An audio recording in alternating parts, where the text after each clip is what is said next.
This story is based on real events. There are new names and choices for everything. For many, becoming a royal bride might seem like a real-life fairy story or a dream come true. Yet, for Talia Greenberg Cohen, it was not at all like that. She would never want to go through that nightmare again. The Jordanian princess's escape was a big deal that shocked the news media to its heart. It left behind a lot of unanswered questions and rumors of a secret truth. With a soft chime, the lift doors closed, locking Talia Greenberg Cohen inside the shiny mirror-filled room. The faint hum of the machine's fall could be heard again and again, but her heartbeat was stronger and beating more quickly. As she hovered her hand over the panel, it shook. She took a deep breath and hit the red emergency button. The alarm went off, breaking the dead silence of the five-star hotel. Instantly, the weight of her choice bore down on her, but there was no turning back now. She had already planned out this plan in her mind 100 times. Moments later, the elevator jolted to a stop. Talia stepped back, her image in the mirrors fractured into a dozen shards of a terrified woman. Her chestnut hair, once perfectly styled, hung in disarray. Dark circles under her eyes revealed sleepless nights, and a faint red mark on her wrist, hidden beneath a delicate bracelet, hinted at something darker. Before she could gather her thoughts, the elevator doors yawned open, showing the two towering figures of her husband's bodyguards. Their faces were blank, but their postures screamed stress. "Dear Princess," the bigger of the two said, his voice low and firm. "Step out now." No. Her voice, though trembling, was determined. "I'm not going anywhere with you." The second guard reached for her arm, but Talia yanked it away. Her movements were wild and uncoordinated, driven by fear rather than plan. "Don't touch me." The fight that followed was chaotic. Talia fought with a desperation she didn't know she possessed, her fists flying, feet kicking, elbows jabbing in the confined space of the elevator and its immediate surroundings. It was a scene of chaos. The guards' efforts to subdue her only made her screams louder. "Help! Someone, please!" Her voice ricocheted down the halls, where hotel staff and guests began to gather, their murmurs swelling into a murmur of confusion and concern. Within moments, hotel security arrived, their crisp uniforms a sharp contrast to the disarray of the scene. "What's going on here?" a security officer asked, stepping between Talia and the guards. "She's having a breakdown," one of the guards lied, his tone smooth yet false. "That's not true," Talia cried, tears running down her face. "I'm being held against my will. They've locked me away, controlled me, hurt me." Her words hung in the air, raw and jagged. For a moment, there was only quiet, punctuated by the sound of her labored breathing. Then one of the hotel cops reached for his radio. "Call the police," he said. Minutes later, the Dubai cops arrived, their presence commanding and unyielding. Talia was ushered into a quiet area of the lobby, her hands clutching the edges of her silk blouse as though it could shield her from the storm she'd unleashed. "Ma'am, can you tell us what happened?" a police officer asked gently, his Arabic laced with an accent that showed years of exposure to foreign visitors. Through choked sobs, Talia recalled her ordeal. She spoke of the gilded prison that was her life as the wife of Prince Hussein bin Abdullah, the son of Jordan's king. The luxury, the appearances, the dutiful smiles, all a facade hiding years of manipulation, isolation, and abuse. She detailed how every moment of her day was watched, how every attempt to reach out for help had been thwarted, and how this trip to Dubai was her one slim chance to break free. "I didn't know what else to do," she whispered. "I thought maybe here someone would listen." The officer exchanged glances with his partner. "Do you have identification?" Talia produced 2 passports from her purse, one American, one Israeli. The sight of them seemed to confirm her story, and the officer's demeanor softened. "We'll contact your embassies," he said. "For now, you're safe here. No one will touch you." Hours later, Talia sat alone in a safe room at the police station. Outside, the sun dipped below the horizon, casting a golden glow over the city's famous skyline. The silence in the room was deafening, broken only by the odd, muffled voice from the hallway. A soft knock on the door announced the arrival of a representative from the American consulate. "Talia Cohen?" the woman asked, stepping inside with a comforting smile. "Yes," Talia answered, her voice hoarse. "I'm here to help."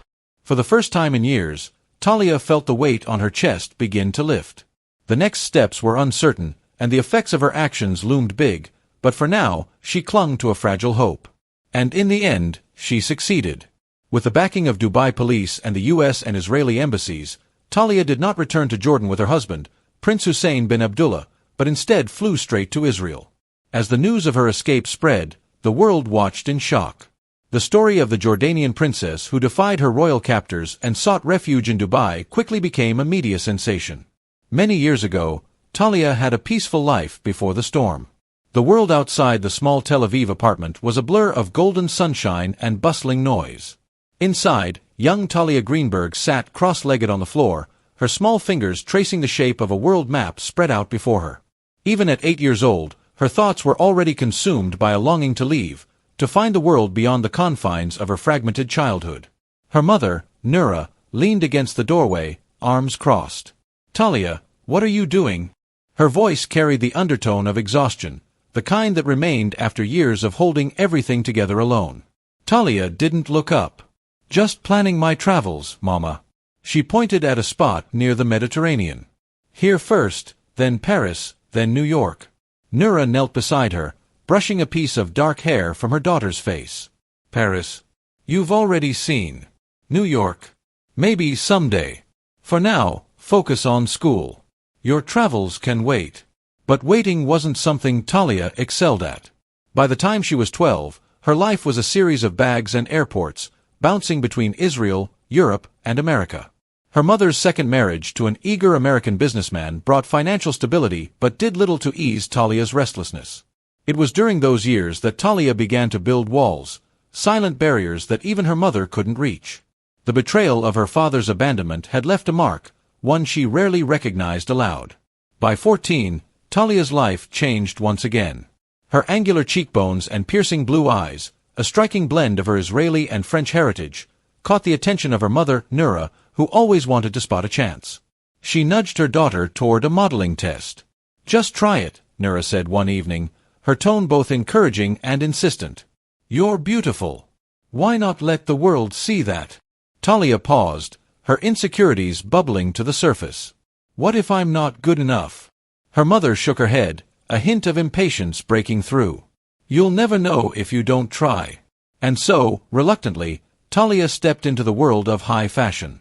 It wasn't long before her name started appearing in glossy magazines. At 15, she was named among Israel's most beautiful women. But for all the glitz and glitter, Talia felt an emptiness gnawing at her. The runway lights were bright, but they cast shadows on the parts of her she wanted to keep hidden. The invitation came in a gilded envelope embossed with the symbol of Jordan's royal family. It was unexpected and, for Talia, unwanted. "A royal gala?" she asked, holding the ticket between her fingers like it might burn her. Her mother's eyes gleamed with excitement. "It's not just any gala. It's hosted by the Deputy Prime Minister of Jordan. Do you understand what this means? The connections you could make." Talia sighed, leaning back against the couch. "Connections to what, Mama?" "Another gilded cage." Nura's face tightened, her patience thinning. "It's one evening. Put on a dress, smile, and be polite. You'll thank me later." And so, Talia went. The setting was opulent, a palace of marble and gold where the elite mingled over glasses of sparkling wine. Talia moved through the room with practiced ease, her gown flowing like liquid silver. It was there, beneath the glittering lights, that she met him, Hussein bin Abdullah, the Crown Prince of Jordan. Hussein was almost 20 years older than Talia and was confident to the point of being almost cocky. When he approached Talia, his presence was magnetic. "I don't think we've met," he said, his voice smooth as polished stone. "Crown Prince Hussein bin Abdullah, and you are?" Talia's polite smile barely covered her unease. "Talia Greenberg." The talk that followed was light but laced with tension. Hussein's eyes lingered on her, his interest obvious. Talia, however, was guarded, her answers measured. "You should visit Jordan," Hussein suggested at one point, his tone casual but adamant. "I'll think about it," she answered, her voice tinged with hesitation. But thinking about it wasn't a choice. Over the weeks that followed, Hussein's pursuit increased. Lavish gifts arrived at her doorstep, jewelry, designer clothes, even a rare book she'd once mentioned in passing. Invitations to exclusive events in Amman followed, and under the weight of her mother's encouragement, Talia found herself unable to refuse. "You can't ignore someone like him," Nura had said one evening. "This could be your chance to do something extraordinary." Talia didn't reply, but her mind churned with anxiety. Hussein's attention was flattering yet stifling. Each contact left her feeling like a bird being coaxed into a golden cage. One evening, as she sat alone in her Tel Aviv apartment, the world map still pinned to her wall, Talia traced her fingers over the routes she had once dreamt of taking. She thought of the freedom she had always craved and the growing weight of demands pressing down on her. Her phone buzzed with another message from Hussein, a polite but insistent reminder of the next gala she was expected to attend. Talia looked at the screen, her stomach churning. She knew she was walking a tightrope, one where every step forward felt like a step away from herself, and yet she couldn't stop going. The sky over Amman was streaked with pale pinks and oranges as Talia Greenberg sat on the patio of her suite. The hotel was luxury, but it felt more like a gilded cage. Below her, the city sprawled out, chaotic and alive, a sharp contrast to the suffocating silence within. Inside, her mother, Nura, looked through yet another gift box. The smell of expensive perfume wafted from the tissue paper as she lifted an ornate gold necklace, its pendant encrusted with emeralds. "Do you see this, Tal?" Nura's voice trembled with joy. "Hussein sent this for you. Do you know what it means when a prince sends you something like this?" "It means he thinks he can buy me," Talia replied flatly, not stopping to turn around. Nura sighed, her patience fading. "You're being ungrateful. He's showing interest in you and us. Do you understand what an opportunity this is for our family?" Talia turned her face, a mask of controlled anger. "Opportunity? You think this is about us? It's about him, about control. Don't you see that?" Her mother's face hardened. "You're young, Talia. You don't understand how the world works. Hussein is a man of power, someone who can give you everything you've ever dreamed of. Don't throw that away because of some childish notions of independence." Talia didn't reply. She had learned long ago that arguing with Nura was like screaming into the wind, pointless and exhausting. The gifts kept coming, each one more extravagant than the last. Designer dresses, diamond-studded watches, and first-class tickets to places she'd only seen in magazines. But they came with strings, thin and nearly unnoticeable at first, until they began to tighten around her. It was during one of these trips, a lavish getaway aboard a private boat, that the strings turned to chains. Hussein had asked Talia and her family for what was billed as a celebration of friendship between their families. Nura, as always, was eager to accept. The yacht was huge, its decks gleaming under the Mediterranean sun. Guests chatted over champagne and caviar, their laughter carrying over the waves. But Talia felt out of place, a part in a game she didn't fully understand. That evening, Hussein found her alone on the upper deck. The party continued below, but here it was quiet, the stars overhead creating a faint glow on the water. "You've been avoiding me," Hussein said, his tone light but edged with something darker. Talia crossed her arms.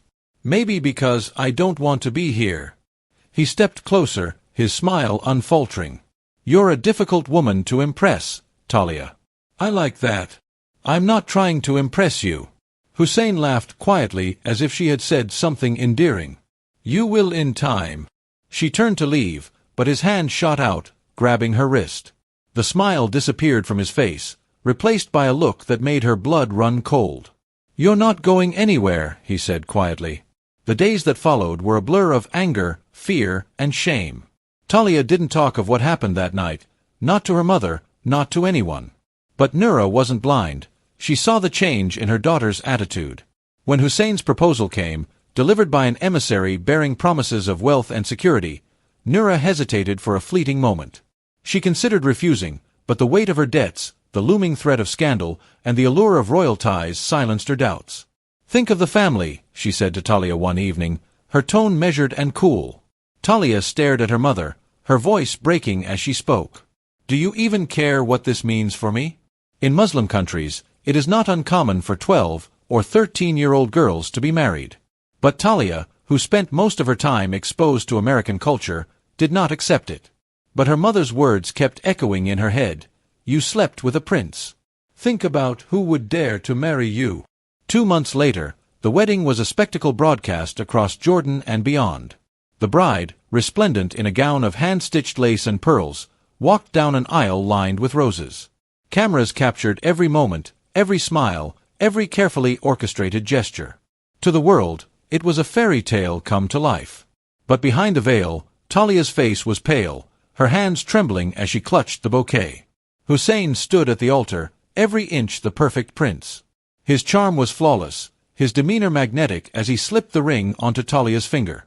The crowd erupted in applause, but to Talia, the ring felt like a shackle.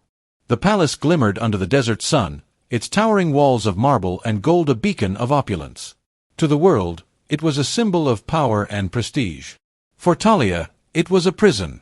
From the moment she said, "I do," Talia had been stripped of her illusions. The man who had charmed her with expensive gifts and whispered promises was gone. In his place stood a tyrant whose cruelty knew no bounds. The first time Hussein's true nature emerged, it was subtle, a sharp remark at dinner, a disapproving glare when she laughed too loudly. Talia had brushed it off, convincing herself that she was imagining things. But the escalation was swift and unrelenting. "You will wear the blue dress tomorrow," Hussein said one evening, his voice calm but his eyes cold. Talia hesitated. She had planned to wear something else, a gown her mother had sent as a gift. "I think the red one suits the occasion better," she replied, her tone measured. Hussein's smile was chilling. "I wasn't asking, Talia." The slap came without warning, the force of it sending her reeling. Her hand flew to her cheek, her eyes wide with shock. "Don't test me," he said, his voice low, almost a whisper. "You belong to me now. Everything about you, what you wear, what you say, what you do, is mine to decide." Days turned into weeks, and Talia's world shrank. Her phone was confiscated under the pretext of security. Letters from her family were intercepted or mysteriously lost. Even her mother, Nura, who had once been her closest confidant, was barred from visiting. "You'll understand in time," Hussein had said when she protested. "This is for your own good, to protect you." Protection, she realized, was just another word for control. The palace staff avoided her eyes as they carried out their duties. The guards stationed at every entrance never wavered in their vigilance. Talia wasn't a wife. She was a possession, a jewel to be displayed and locked away. The nights were the worst. Hussein had a routine that filled Talia with dread. He would wait until she had fallen asleep, then return to their chambers carrying a small syringe. She had tried to resist the first time, thrashing and screaming, but the guards had subdued her effortlessly. Now she lay motionless, her body frozen even as her mind screamed. The drug worked quickly, paralyzing her muscles but leaving her fully aware. She could hear Hussein's voice, his mocking laughter. She could feel the sting of his touch, the cold edge of his cruelty. But she couldn't move, couldn't fight back. When it was over, she would lie there, tears streaming silently down her face, her body aching from the violence. Talia began to catalogue her pain, documenting the marks he left behind.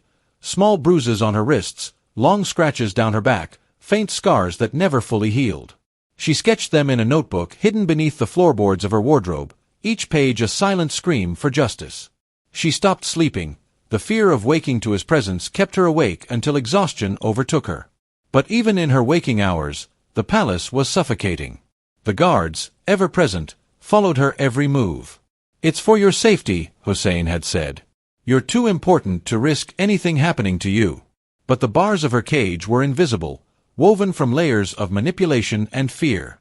One evening, as the sun set over the palace gardens, Talia stood by the window, staring out at the horizon. She had dreamed of freedom once, of open roads and endless skies. Those dreams felt like a distant memory now, replaced by the grim reality of her existence.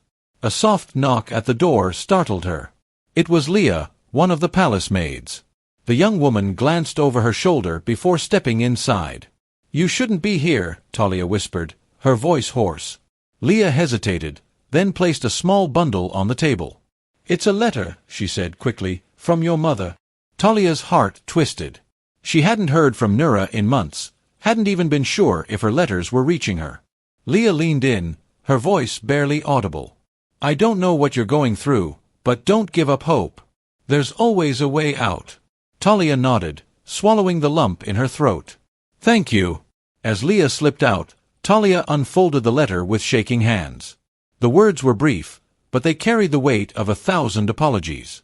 The room was dark except for the faint glow of a bedside lamp that barely illuminated the ornate furniture around her.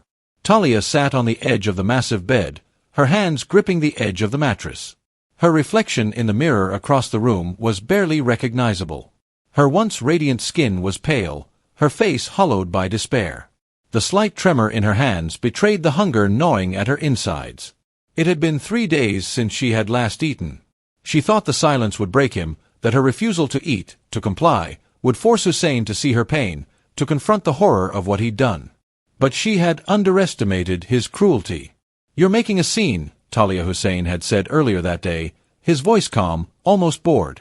Talia had been seated at the grand dining table, untouched plates of food in front of her. She refused to look at him, staring instead at the intricate patterns carved into the silver cutlery. "Do you think this will change anything?" he asked, leaning closer, his voice dropping to a menacing whisper. "You think starving yourself will make me care? Let me tell you, Talia, your suffering is irrelevant." She clenched her fists under the table, her nails digging into her palms. "Why are you doing this?" she whispered, her voice barely audible. Hussein leaned back, a smirk playing on his lips. "Because I can." The hormone injections started the following week. She had noticed the changes almost immediately, her appetite ravenous despite her efforts to resist, her body betraying her as it swelled in ways she couldn't control. Her public appearances became fewer, her figure draped in loose, concealing fabrics. The whispers started soon after. "She's adjusting well to royal life," one newspaper commented, accompanied by a photo of Talia at a charity event, her forced smile as hollow as the compliments that followed. "Living like a queen suits her," said another headline. But behind the palace walls, Talia's reality was anything but regal. The dresses, the makeup, the carefully staged photos, all of it was a mask hiding the bruises, the fear, the relentless surveillance that followed her every move. Even the brief moments of solitude felt like illusions. She could feel their eyes on her, always watching. The invitation to Dubai came as a surprise. Hussein had been summoned to accompany his father, Sultan Isel Petra, for medical treatment. It was framed as a diplomatic visit, but to Talia, it was something else, an opportunity. For days leading up to the trip, she stayed awake at night, staring at the ceiling, her mind racing with plans. Every detail had to be perfect. A single mistake would cost her everything. Dubai was dazzling, the towering skyscrapers, the opulent hotels, the unrelenting pace of life. It all seemed to mock the prison she carried with her. Talia's entourage occupied an entire floor of the luxury hotel, the air thick with tension. Hussein had been more watchful than ever, his demeanor sharp and unforgiving. She knew he suspected something, but she also knew she had no choice. That evening, as the palace delegation settled in for the night, Talia stood by the window of her suite. The lights of the city stretched out before her, a glittering expanse of possibilities. She pressed her forehead against the cool glass, taking a deep breath. This was her moment. She slipped out of her room, her movements deliberate but unhurried. The hallway was empty, save for the faint hum of the air conditioning. Her heart pounded as she made her way to the elevator. Inside, she pressed the button for the lobby. As the doors slid shut, she stared at her reflection in the polished steel. The woman looking back at her was both a stranger and herself, a Talia who was broken but still standing, terrified but determined. Her finger hovered over the emergency button. She had rehearsed this moment 100 times, but now, with her escape so close, doubt began to creep in. And then she pressed it. The alarm was deafening, like a warning of her fate. And finally, she found a lifeline. With the intervention of the U.S. Embassy and Dubai police, Talia returned to Israel in a burst of happiness. The airport was quiet when Talia Greenberg-Cohen arrived in Tel Aviv. The clamor of travelers faded into background noise as she stepped off the plane, each step heavier than the last. Her body bore the physical reminders of her time in the royal palace, scars that peeked out from beneath her sleeves. But it was her eyes that betrayed her the most. They were dull, void of the fire that once drove her. Her mother, Nura, waited near the exit. She opened her arms, but Talia hesitated. There was a time when she would have collapsed into that hug, seeking comfort. Now there was only distance. "How was the flight?" Nura asked, her voice too casual, too light. Talia didn't answer. Instead, She moved toward the car, her silence as sharp as a blade. The air was thick with anticipation as Talia Greenberg-Cohen stepped into the press conference room in Tel Aviv. The cameras flashed relentlessly, illuminating her tired face and the faint scars that she no longer tried to hide. At the podium, her lawyer adjusted the microphone, nodding for her to begin. "Thank you for coming," Talia started, her voice steady despite the weight of the moment. "What I'm about to share isn't just my story. It's a fight against the silence that allows abuse to thrive behind closed doors, even in the most gilded of cages." Behind her, a large screen displayed the evidence. The audience gasped as image after image came into view. Bruises along her arms, burns on her back, the unmistakable marks of years of suffering. "These," she said, gesturing to the images, "are not the signs of love or care. These are the results of control and cruelty." Talia paused, taking a breath to steady herself. "I stand here today not as a victim, but as someone determined to seek justice, not just for myself, but for anyone who has ever been silenced." Her words echoed through the room, followed by the muffled clicks of pens and the scribbling of notes as reporters captured every detail. The fallout was immediate. Social media erupted in debate, dividing the public into two camps. Many rallied behind Talia, praising her courage in exposing the abuse she endured as the wife of Hussein bin Abdullah, the Crown Prince of Jordan. "She's a hero," one tweet declared, accompanied by a viral hashtag, "Justice for Talia." But there were others who doubted her story. The narrative took a turn when rumors surfaced about a significant payment made by Hussein to Talia's mother, Noura, before the wedding. "She knew what she was getting into," a commentator wrote. "This isn't bravery, it's a well-played scheme." Questions swirled. Was Noura complicit in pushing her daughter into the marriage for financial gain? Was Talia's public outcry genuine, or was it calculated? Meanwhile, in Jordan, Hussein fought back. "These accusations are fabricated," he declared in a televised statement, sitting beside his father, King Abdullah II. His expression was calm but defiant. "My family and I are the victims of a smear campaign aimed at destabilizing our nation's reputation." Hussein didn't stop at denying the allegations. He filed a defamation lawsuit against Talia and her mother, claiming irreparable harm to his name and standing. The legal battle unfolded under the scrutiny of international media, with each side presenting conflicting narratives. Talia's evidence, though compelling, was deemed insufficient by the Jordanian courts. In a ruling that stunned her supporters, she was ordered to pay Hussein $2 million in damages, a sum designed to hurt her financially. The ruling did not break her resolve. Standing outside the courthouse in Tel Aviv, Talia addressed a throng of reporters. Her eyes glistened with unshed tears, but her voice stayed firm. "This fight isn't over. I refuse to pay for the price of my freedom. I refuse to let power silence the truth." Her lawyer announced the immediate filing of divorce papers, citing irreconcilable differences and including a bold statement: Talia would not return to Jordan under any circumstances. This declaration sent shockwaves through diplomatic circles. Relations between Jordan, Israel, and the United States grew increasingly tense as each country navigated the fallout. Human rights organizations began calling for investigations into the treatment of women within royal families. For Talia, however, the consequences were personal. Her refusal to pay the damages left her vulnerable to further lawsuits, and the stress of the battle took a toll on her health. Yet she persisted. The days that followed were a blur. Talia slept too much, then not at all. The house felt foreign to her despite its familiarity. She avoided mirrors, unable to face the reflection of a woman she barely recognized. Her recovery began slowly.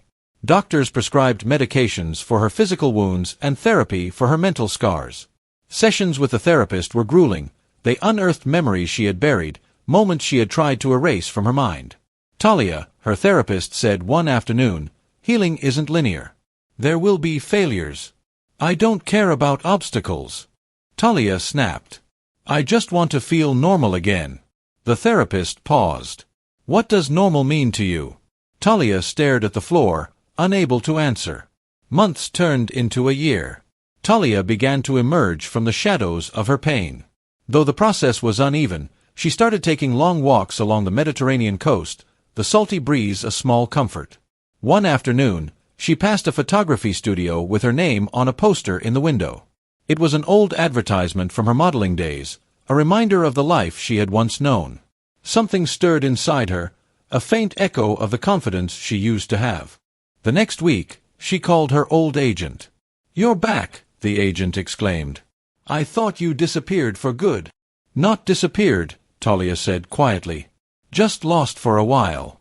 Her return to modeling was met with mixed reactions. The media was quick to latch onto her story, portraying her as both a victim and a survivor. Talia bristled at the labels, but she refused to let them define her. With time, she began to thrive again. Photo shoots turned into magazine covers, and soon offers from filmmakers followed. Acting was a new challenge, but one she embraced. "Talia, you're a natural," her co-star said during a break on set. "It's like you've been doing this forever." Talia smiled faintly. "It's just another way to tell a story, isn't it?" Despite her growing fame, Talia remained grounded. She channeled her energy into causes that resonated with her: wildlife conservation, women's rights, and humanitarian efforts. During a visit to a shelter for abused women, she shared her story for the first time outside the public eye. "It doesn't matter how gilded the cage is," she said, her voice steady but filled with emotion. "A cage is still a cage, but you can break free. You can find yourself again." The women listened closely, some with tears streaming down their faces. For the first time, Talia felt like her pain had a purpose. Still, the past lingered like a shadow. At high-profile events, whispers followed her. Questions hung in the air. Was she really a survivor or just a woman capitalizing on her tragedy? Talia ignored the gossip. She no longer sought validation from others. But the weight of her experiences was inescapable. Late one evening, she found herself alone on her terrace, staring at the city lights. The world below was vibrant and alive, but Talia felt an ache in her chest, a reminder of everything she had endured. Her phone buzzed with a message from her therapist. "Healing is a journey, not a destination." Talia read the words twice before setting the phone down. She closed her eyes and allowed herself a rare moment of peace. Years later, Talia's life was a balance of simplicity and occasional glamour. She was a familiar face on magazine covers and red carpets, but her true passion lay in her advocacy work. At a fundraising gala, an old acquaintance approached her. "You've come a long way, Talia," they said. She smiled politely. "Haven't we all?" But inside, she knew her journey was unique, a testament to resilience and the strength to rebuild. As she left the gala, she chose a quieter path home, away from the flashing cameras. For Talia, life was no longer about chasing dreams. It was about living them on her terms. And for the first time in years, she felt free. The late afternoon sunlight poured through the window of the modest studio where Talia Greenberg Cohen now worked. The faint hum of activity outside served as a gentle reminder of life moving forward, steady and unrelenting. At her desk, she sat, pen poised above a blank notebook. Her once restless fingers now moved with purpose. The lines of her face softened by resilience rather than weariness. 4 years, her story had been dissected, debated, and misunderstood. But as she prepared her thoughts for yet another public address, Talia reflected on the greater meaning of it all. What had begun as a personal battle for survival had grown into something much larger, a rallying cry for women who felt trapped, unheard, or powerless. The invitation to speak at an international women's summit had arrived weeks earlier. She had hesitated at first, unsure if she had the strength to relive the pain once again for the sake of others. But the letters she received, hundreds of them, had changed her mind. "Your story gave me the courage to leave," one woman wrote. Another confessed, "I never thought I could escape until I saw what you did." Talia had never sought to be a symbol, yet here she was, her name whispered in circles of advocacy, her face recognized not for beauty but for bravery. That evening, the summit hall was filled with an air of quiet anticipation. Women from all over the world gathered, their faces reflecting a mixture of admiration and understanding.